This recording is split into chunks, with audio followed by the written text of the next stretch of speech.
स्वागत है आपका हमारे YouTube चैनल मॉक जंक्शन में। आज हम IBMTS 2025 सिक्योरिटी असिस्टेंट के लिए जीके का प्रैक्टिस सेट 5 करेंगे। ये प्रैक्टिस सेट हम लोग 1 से स्टार्ट किए हैं और इसको कंटिन्यू रखेंगे। इसके सारे क्वेश्चन प्रीवियस ईयर क्वेश्चन पे बेस्ड है और हमारे एग्ज़ाम में आने के बहुत ज़्यादा चांसेस हैं। तो आप वीडियो में बने रहें, कमेंट में ज़रूर बताएं कि आपका इस प्रैक्टिस सेट के दौरान कितने मार्क्स आ रहे हैं और वीडियो में जो भी क्वेश्चन पूछे जाते हैं उसका आंसर कमेंट में ज़रूर बताएं। वीडियो शुरू करने से पहले आप हमारे चैनल मॉक जंक्शन को लाइक करें, सब्सक्राइब करें और सपोर्ट करें। आगे बढ़ने से पहले हम बात करेंगे टेस्ट पास के बारे में, जो हमारे मॉक जंक्शन एप्लीकेशन पर लॉन्च हुआ है। इसका प्राइस सिर्फ 49 रुपये है और 49 रुपये में आपको 1 साल की वैलिडिटी के साथ 100 से ज़्यादा एग्ज़ाम्स के टेस्ट मिल रहे हैं, जिसमें SSC, railway, AFCAT, IC exam, police exam और बहुत सारे एग्ज़ाम्स के टेस्ट आपको सिर्फ 49 रुपये में 1 साल की वैलिडिटी के साथ मिल रहा है। तो जल्दी जाइए हमारे मॉक जंक्शन एप्लीकेशन को डाउनलोड कीजिए और इस टेस्ट को परचेस करके अपनी तैयारी को पूरी कीजिए।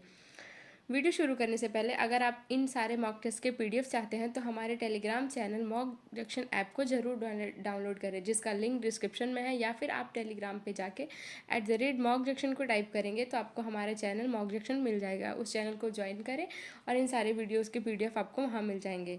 चलिए वीडियो को शुरू करते हैं। हमारा पहला सवाल है, अकबर ने दीन इलाही की स्थापना किस वर्ष की थी? ऑप्शंस है। और हमारा पहला सवाल है, अकबर ने दीन इलाही की स्थापना किस वर्ष की थी? इसका ऑप्शन है 1575, 1580, 1582 और 1585। तो बताइए इसका राइट आंसर क्या होगा?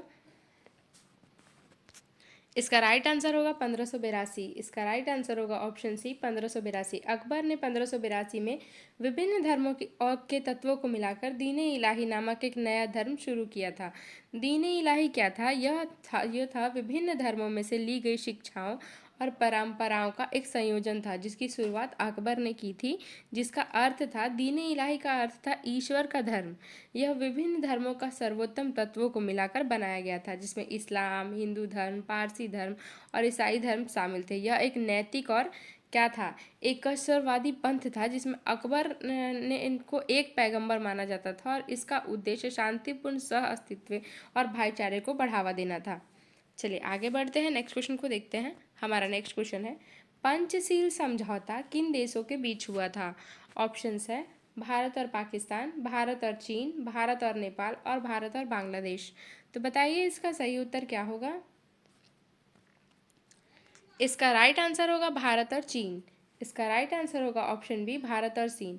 पंचशील समझौता 1954 में भारत और चीन के बीच हुआ था, जिसमें शांतिपूर्ण सह अस्तित्व के 5 सिद्धांत शामिल थे। पंचशील समझौता जो है 27 अप्रैल को, पंचशील समझौता जो है 27 अप्रैल 1954 को भारत और चीन के बीच हुआ था और यह समझौता, जिसमें शांतिपूर्ण सह अस्तित्व के 5 सिद्धांतों का उल्लेख किया गया था। यह सिद्धांत जो है एक दूसरे की संप्रभुता, क्षेत्रीय अखंडता का सम्मान, एक दूसरे पर गैर आक्रमण और एक दूसरे के आंतरिक मामलों में गैर हस्तक्षेप और समानता और पारस्परिक लाभ और शांतिपूर्ण सह अस्तित्व इसमें शामिल था। यह समझौता मूल रूप से तिब्बत क्षेत्र और भारत के बीच व्यापार और संपर्क केंद्रित करने के लिए किया गया था। इसका जो है भारत के तत्कालीन प्रधानमंत्री उस समय पंडित जवाहरलाल नेहरू थे और उन्होंने चीन के तत्कालीन प्रधानमंत्री चाउ एन लाई ने एक समझौते पर हस्ताक्षर किया था, जो था पंचशील समझौता।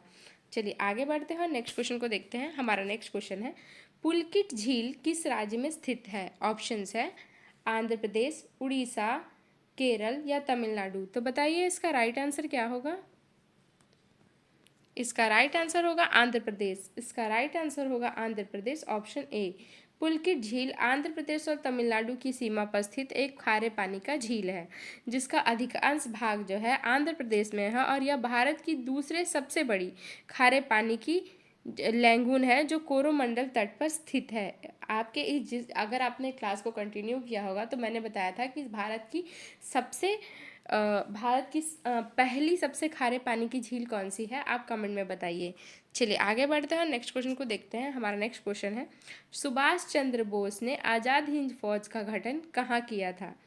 ऑप्शंस है सिंगापुर, जर्मनी, बर्मा या जापान। तो बताइए इसका राइट आंसर क्या होगा? इसका राइट आंसर होगा सिंगापुर। इसका राइट आंसर होगा ऑप्शन ए सिंगापुर। सुभाष चंद्र बोस ने 1943 में सिंगापुर में आज़ाद हिंद फौज का गठन किया और जापान की सहायता से ब्रिटिश शासन को भारत में उखाड़ फेंकने का प्रयास किया।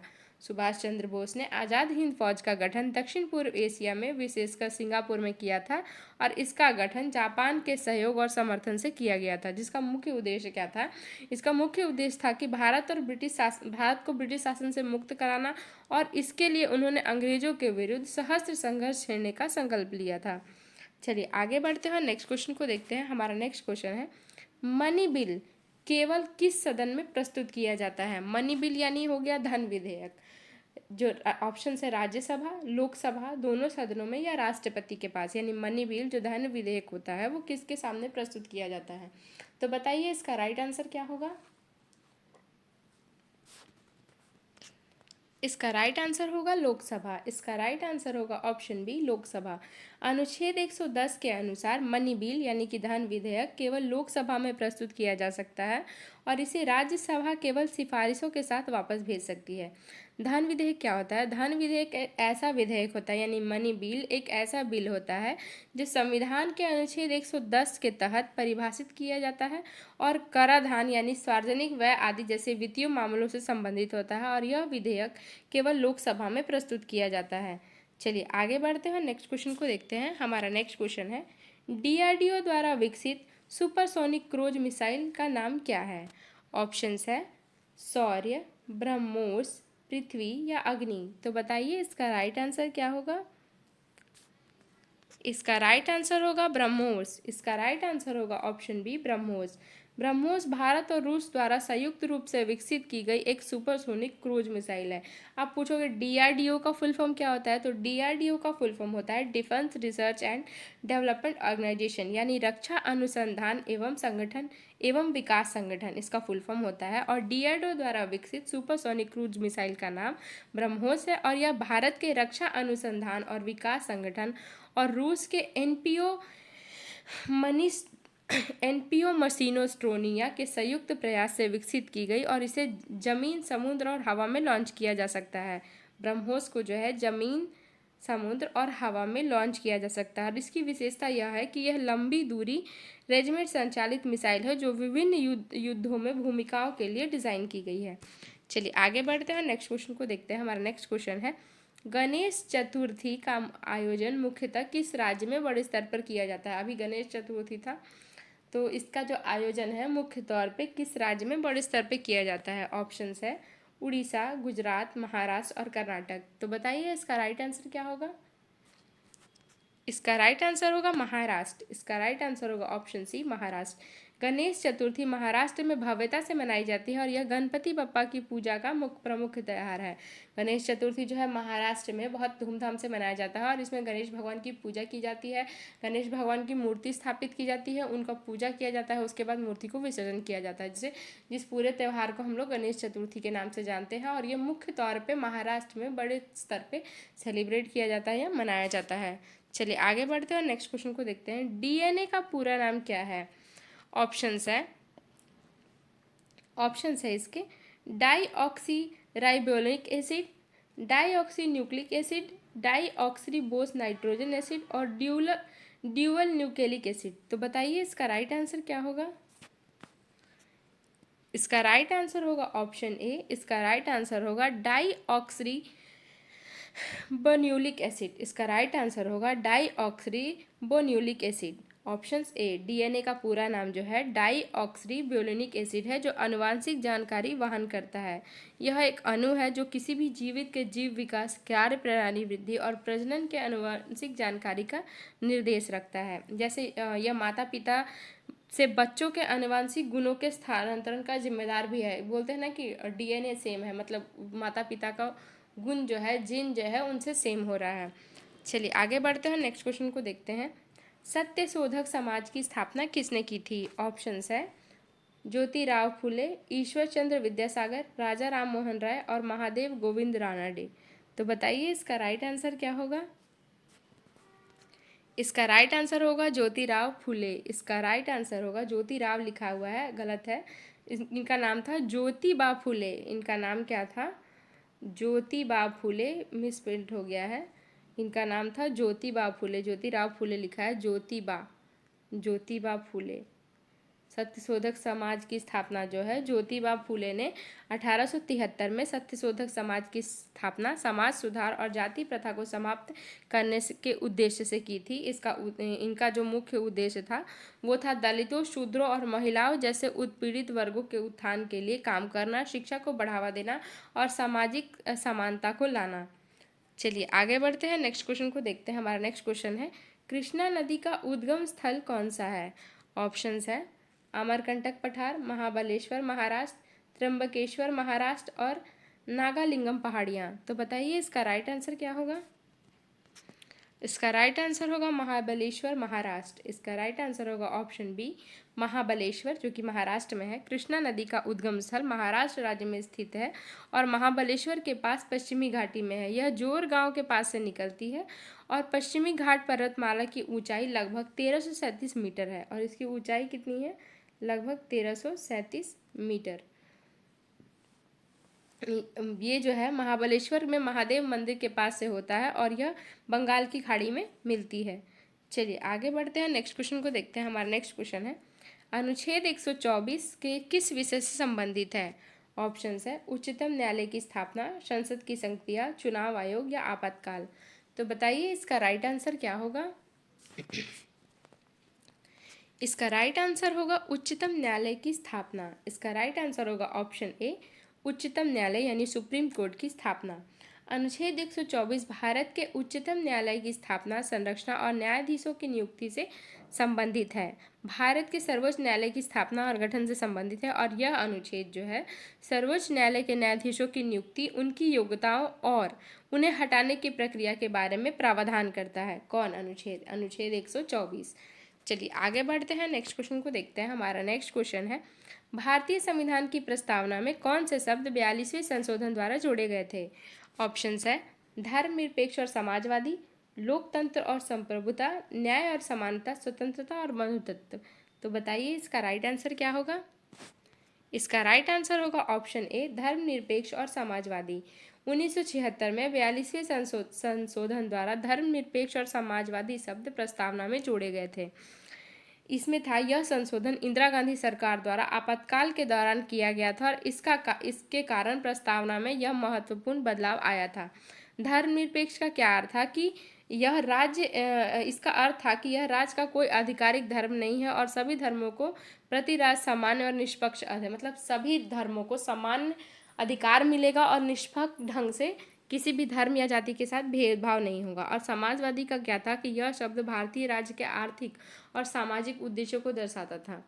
चलिए आगे बढ़ते हैं, नेक्स्ट क्वेश्चन को देखते हैं। हमारा नेक्स्ट क्वेश्चन है, मेहरगढ़ किस सभ्यता से संबंधित है? ऑप्शंस है वैदिक सभ्यता, सिंधु घाटी सभ्यता, मौर्य काल या गुप्त काल। तो बताइए इसका राइट आंसर क्या होगा? इसका राइट आंसर होगा सिंधु घाटी सभ्यता। इसका राइट आंसर होगा ऑप्शन बी सिंधु घाटी सभ्यता। मेहरगढ़ सिंधु घाटी सभ्यता से पहले की एक प्राचीन स्थल है जो कृषि की शुरुआत को दर्शाता है। मेहरगढ़ जो है हड़प्पा संस्कृति का पूर्ववर्ती या अग्रदूत माना जाता है, जो कि एक महत्वपूर्ण नवपाषाणकालीन पुरातात्विक स्थल है और इस स्थल को सिंधु घाटी सभ्यता की नींव रखने वाली संस्कृति का हिस्सा माना जाता है। चलिए आगे बढ़ते हैं और नेक्स्ट क्वेश्चन को देखते हैं। हमारा नेक्स्ट क्वेश्चन है, गांधी जी ने अपना पहला सत्याग्रह भारत में कहाँ शुरू किया था? सत्याग्रह उन्होंने भारत में कहाँ शुरू किया था? ऑप्शन है अहमदाबाद, चंपारण, खेड़ा या बम्बई। तो बताइए इसका राइट आंसर क्या होगा? इसका राइट आंसर होगा चंपारण। इसका राइट आंसर होगा ऑप्शन बी चंपारण। चंपारण कहाँ है? बिहार में है। गांधी जी ने 1917 में बिहार के चंपारण जिले में नील के किसानों के शोषण के खिलाफ अपना पहला सत्याग्रह किया था। गांधी जी ने क्या किया था? अंग्रेज जो है यहाँ नील के बागान के मालिकों का शोषण करते थे और गांधी जी ने इसके साथ हो रहे अत्याचारों का विरोध किया था और अपने पहले सत्याग्रह की शुरुआत की थी। चलिए आगे बढ़ते हैं और नेक्स्ट क्वेश्चन को देखते हैं। हमारा नेक्स्ट क्वेश्चन है, सिंधु घाटी सभ्यता में ग्रेट बाथ कहाँ पाया गया था? ऑप्शंस है कालीबंगा, हड़प्पा, मोहनजोदड़ो या लोथल। तो बताइए इसका राइट आंसर क्या होगा? इसका राइट आंसर होगा मोहनजोदड़ो। इसका राइट आंसर होगा ऑप्शन सी मोहनजोदड़ो। मोहनजोदड़ो में ग्रेट बाथ एक विशेष स्नानघर था जो समाज में धार्मिक या सामाजिक महत्व को दर्शाता है। ये जो है यह पाकिस्तान के सिंध प्रांत में स्थित एक महत्वपूर्ण प्रसिद्ध संरचना था जो सिंधु घाटी सभ्यता के खंडरों में सबसे उल्लेखनीय था। चलिए आगे बढ़ते हैं, नेक्स्ट क्वेश्चन को देखते हैं। हमारा नेक्स्ट क्वेश्चन है, किस मुगल शासक को जिंदा पीर कहा जाता था? ऑप्शंस है बाबर, औरंगजेब, अकबर और जहांगीर। तो बताइए इसका राइट आंसर क्या होगा? इसका राइट आंसर होगा औरंगजेब। इसका राइट आंसर होगा ऑप्शन बी औरंगजेब। औरंगजेब अपनी धार्मिक कठोरता और इस्लामिक जीवन शैली के लिए जिंदा पीर कहा जाते थे। मुगल शासक औरंगजेब को जिंदा पीर कहा जाता था क्योंकि वह एक सादा धार्मिक जीवन जीता था और इस्लामी सिद्धांतों का सख्ती से पालन करता था। उसकी कठोर जीवन शैली, अधिक धर्मनिष्ठता और सुन्नी मुस्लिम शासक के रूप में शरिया कानून के अनुसार शासन करने की अपनी प्रवृत्ति के कारण उसे यह उपाधि दी गई थी। चलिए आगे बढ़ते हैं और नेक्स्ट क्वेश्चन को देखते हैं। हमारा नेक्स्ट क्वेश्चन है, विश्व धरोहर स्थल भीमबेटका किस राज्य में स्थित है? ऑप्शंस है उत्तर प्रदेश, मध्य प्रदेश, महाराष्ट्र और गुजरात। तो बताइए इसका राइट आंसर क्या होगा? इसका राइट आंसर होगा ऑप्शन बी मध्य प्रदेश। भीमबेटका की गुफाएं मध्य प्रदेश में स्थित है और यहाँ प्रागैतिहासिक चित्रकला मिलती है। भीमबेटका जो है भारत के मध्य प्रदेश राज्य में स्थित है और यह भोपाल से लगभग 45 किलोमीटर दक्षिण पूर्व में रायसेन जिले में पड़ता है और यह यूनेस्को की विश्व धरोहर स्थल है जो अपने प्रागैतिहासिक शैल चित्रों और शैलाश्रयों के लिए प्रसिद्ध है। चलिए आगे बढ़ते हैं, नेक्स्ट क्वेश्चन को देखते हैं। हमारा नेक्स्ट क्वेश्चन है, भारत का पहला पोर्टेबल न्यूक्लियर रिएक्टर कौन सा है? ऑप्शंस है अप्सरा, कामिनी, धारावी या परमाणु यंत्र। तो बताइए इसका राइट आंसर क्या होगा? इसका राइट आंसर होगा कामिनी। इसका राइट आंसर होगा ऑप्शन बी कामिनी। कामिनी भारत का पहला पोर्टेबल न्यूक्लियर रिएक्टर है जो कलपक्कम में है। कहाँ पे है? कलपक्कम में है, जिसे इंदिरा गांधी परमाणु अनुसंधान केंद्र और भाभा परमाणु अनुसंधान केंद्र द्वारा संयुक्त रूप से डिजाइन और निर्मित किया गया था। चलिए आगे बढ़ते हैं और नेक्स्ट क्वेश्चन को देखते हैं। हमारा नेक्स्ट क्वेश्चन है, किस शासक ने पहली बार तोलकर कर प्रणाली की शुरुआत की थी, जिसको जब्त प्रणाली भी बोलते हैं? ऑप्शंस है शेरशाह सूरी, बाबर, अकबर या अलाउद्दीन खिलजी। तो बताइए इसका राइट आंसर क्या होगा? इसका राइट आंसर होगा अकबर। ऑप्शन सी इसका राइट आंसर होगा। अकबर ने टोडरमल की सहायता से जब्त प्रणाली लागू की थी जो भूमि माप पर आधारित थी। किस पे आधारित थी? भूमि माप पे। यह प्रणाली भूमि की पैमाइश और फसल की पैदावार के आकलन के आधार पर भू राजस्व निर्धारित करती थी, यानी टैक्स। भू राजस्व का मतलब जिसका नकदी में वसूला जाता था। राजा टोडरमल ने इस प्रणाली को लगभग 1570 से 1571 ईस्वी में लागू किया था। चलिए आगे बढ़ते हैं और नेक्स्ट क्वेश्चन को देखते हैं। हमारा नेक्स्ट क्वेश्चन है, किस भारतीय राज्य में जूलॉजिकल सर्वे ऑफ इंडिया की स्थापना हुई थी? ऑप्शंस है दिल्ली, कोलकाता, हैदराबाद और चेन्नई। तो बताइए इसका राइट आंसर क्या होगा? इसका राइट आंसर होगा कोलकाता। इसका राइट आंसर होगा option B Kolkata. Zoological survey of India की स्थापना 1916 में कोलकाता में हुई थी और उस समय ब्रिटिश भारत में था कोलकाता, और आज भी इसका मुख्यालय कोलकाता में है और पश्चिम बंगाल में है। इसकी उत्पत्ति 1875 में कोलकाता में ही भारतीय संग्रहालय के प्राणी शस्त्र अनुभाग की स्थापना से जुड़ी हुई थी। चलिए आगे बढ़ते हैं, नेक्स्ट क्वेश्चन को देखते हैं। हमारा नेक्स्ट क्वेश्चन है, किस राज्य में कॉर्बेट नेशनल पार्क स्थित है? ऑप्शंस है उत्तराखंड, हिमाचल प्रदेश, उत्तर प्रदेश और बिहार। तो बताइए इसका राइट आंसर क्या होगा? इसका राइट आंसर होगा उत्तराखंड। इसका राइट आंसर होगा ऑप्शन ए Uttarakhand. Corbett national park Bharat का पहला राष्ट्रीय उद्यान है जो उत्तराखंड में स्थित है और यह भारत का सबसे पुराना राष्ट्रीय उद्यान है, जिसे मूल रूप से 1936 में हेली नेशनल पार्क के नाम से स्थापित किया गया था और यह उत्तराखंड के नैनीताल जिले में स्थित है और अपनी बंगाल बाघों की आबादी के लिए जाना जाता है। किसके लिए जाना जाता है? बंगाल बाघों की आबादी के लिए। यह भारत का सबसे पुराना राष्ट्रीय उद्यान है और बंगाल बाघों के संरक्षण में महत्वपूर्ण भूमिका निभाता है। चलिए आगे बढ़ते हैं और नेक्स्ट क्वेश्चन को देखते हैं। डिजिटल इंडिया अभियान की शुरुआत किस वर्ष हुई थी? ऑप्शंस है इसके ऑप्शंस है 2014, 2015, 2016 और 2013। तो बताइए इसका राइट आंसर क्या होगा? इसका राइट आंसर होगा 2015। इसका राइट आंसर होगा ऑप्शन बी 2015। डिजिटल इंडिया अभियान 1 जुलाई 2015 को प्रधानमंत्री नरेंद्र मोदी द्वारा शुरू किया था। डिजिटल इंडिया क्या था? डिजिटल इंडिया भारत सरकार द्वारा शुरू किया गया एक अभियान था जिसका उद्देश्य सुनिश्चित करना है कि ऑनलाइन बुनियादी ढांचे में सुधार और इंटरनेट कनेक्टिविटी में वृद्धि करके यह देश प्रौद्योगिकी के क्षेत्र में डिजिटल रूप से सशक्त बनाकर नागरिकों को सरकारी सेवाएं और इलेक्ट्रॉनिक रूप में उपलब्ध कराई जाएं। चलिए आगे बढ़ते हैं, नेक्स्ट क्वेश्चन को देखते हैं। हमारा नेक्स्ट क्वेश्चन है, भारत की सबसे पुरानी पर्वत श्रृंखला कौन सी है? ऑप्शंस है हिमालय, अरावली, सतपुड़ा या विंध्याचल। तो बताइए इसका राइट आंसर क्या होगा?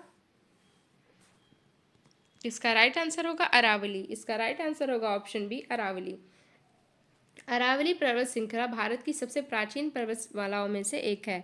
भारत की सबसे पुरानी पर्वत श्रृंखला जो है वो अरावली है, जो दुनिया की सबसे पुरानी वल्लित पर्वत श्रृंखलाओं में से एक है और यह राजस्थान में स्थित है और प्रियंकबियन युग से लगभग 65 करोड़ साल पहले बनी थी। अपनी उम्र और कटाव के कारण यह अब एक अवशिष्ट पर्वत श्रृंखला के रूप में मौजूद है। चलिए आगे बढ़ते हैं, नेक्स्ट क्वेश्चन को देखते हैं। हमारा नेक्स्ट क्वेश्चन है, द्वितीय गोलमेज सम्मेलन में महात्मा गांधी ने किसका प्रतिनिधित्व किया था? ऑप्शंस है मुस्लिम लीग, भारतीय राष्ट्रीय कांग्रेस, अछूत समुदाय या हिंदू महासभा। तो बताइए इसका राइट आंसर क्या होगा? इसका राइट आंसर होगा भारतीय राष्ट्रीय कांग्रेस। इसका राइट आंसर होगा ऑप्शन बी, भारतीय राष्ट्रीय कांग्रेस। महात्मा गांधी ने 1931 में लंदन में आयोजित द्वितीय गोलमेज सम्मेलन में भारतीय राष्ट्रीय कांग्रेस के एकमात्र प्रतिनिधि के रूप में भाग लेने गए थे। यह सम्मेलन भी लंदन में ही था और यह सम्मेलन सांप्रदायिक समस्या पर विवाद के कारण असफल रहा। लंदन से वापस आकर गांधी जी ने पुनः सविनय अवज्ञा आंदोलन प्रारंभ कर दिया गया था। गोलमेज सम्मेलन क्या था? गोलमेज सम्मेलन जो है 1930 से 1932 के बीच ब्रिटिश सरकार और भारतीय नेताओं के बीच भारत के संवैधानिक भविष्य पर विचार विमर्श करने के लिए आयोजित बैठकों की एक श्रृंखला थी, जिसे इसे 3 सम्मेलन में इसका आयोजित किया गया था। लेकिन कांग्रेस के बहिष्कार, विभिन्न समुदायों के बीच मतभेद और आम सहमति की कमी के कारण पहला और तीसरा गोलमेज सम्मेलन असफल रहे, जबकि दूसरा सम्मेलन गांधी इरविन समझौते के बाद आयोजित हुआ लेकिन निराशजनक रहा। चलिए आगे बढ़ते हैं, नेक्स्ट क्वेश्चन को देखते हैं। हमारा नेक्स्ट क्वेश्चन है और ये हमारा लास्ट क्वेश्चन है, शहनाई वाद्य यंत्र किस प्रसिद्ध भारतीय संगीतकार से जुड़ी हुई है? ऑप्शंस है पंडित रविशंकर, उस्ताद बिस्मिल्लाह खान, अन्नपूर्णा देवी और जाकिर हुसैन। तो बताइए इसका राइट आंसर क्या होगा? इसका राइट आंसर होगा उस्ताद बिस्मिल्लाह खान। इसका राइट आंसर होगा ऑप्शन बी, उस्ताद बिस्मिल्लाह खान। उस्ताद बिस्मिल्लाह खान शहनाई वादन में विश्व प्रसिद्ध हैं। ये बताइए कि डॉक्टर जाकिर हुसैन किस क्षेत्र से जुड़े हुए हैं? कमेंट में आंसर बताइए। और ये रहे हमारे जीके के कुछ इंपॉर्टेंट क्वेश्चंस। ये सारे क्वेश्चन प्रीवियस ईयर क्वेश्चन पे बेस्ड है और हमारे एग्जाम में आने के बहुत ज़्यादा चांसेस हैं। तो आप कमेंट में ज़रूर बताइए कि आपका इस प्रैक्टिस सेट में कितने मार्क्स आ रहे हैं। जो भी क्वेश्चन पूछे गए हैं उसका आंसर बताइए और हमारे चैनल मॉक जशन को ज़रूर सपोर्ट करिए, लाइक करिए, सब्सक्राइब करिए और शेयर कीजिए। वीडियो ख़त्म करने से पहले आप हमारे टेस्ट पास को ज़रूर परचेस कीजिए, जो कि मॉक जंक्शन एप्लीकेशन पे अवेलेबल है। प्ले स्टोर में जाके मॉक जंक्शन एप्लीकेशन को डाउनलोड कीजिए और वहाँ से इस टेस्ट को परचेस कीजिए। इसका प्राइस सिर्फ 49 रुपये है। सिर्फ 49 रुपये में आपको 1 साल की वैलिडिटी के साथ 100 से ज़्यादा एग्जाम्स के टेस्ट पास मिल रहे हैं, जैसे कि एसएससी, railway, police exam, ICG, AFCAT और भी बहुत सारे एग्जाम्स के टेस्ट पास आपको सिर्फ 49 रुपये में मिल रहे हैं, सॉरी। तो जल्दी जाइए और इस टेस्ट पास को परचेज कीजिए और अपनी तैयारी को पूरी कीजिए। इन सारे वीडियो के पीडीएफ पाने के लिए आप हमारे टेलीग्राम चैनल मॉक जंक्शन को ज़रूर ज्वाइन करिए, जिसका लिंक डिस्क्रिप्शन में है, या फिर टेलीग्राम पे जाके आप @मॉक जंक्शन टाइप करेंगे तो आपको हमारा मॉक जंक्शन चैनल मिल जाएगा। वीडियो अच्छा लगे तो चैनल को लाइक करें, सब्सक्राइब करें, सपोर्ट करें। मिलते हैं नेक्स्ट वीडियो में, तब तक के लिए धन्यवाद।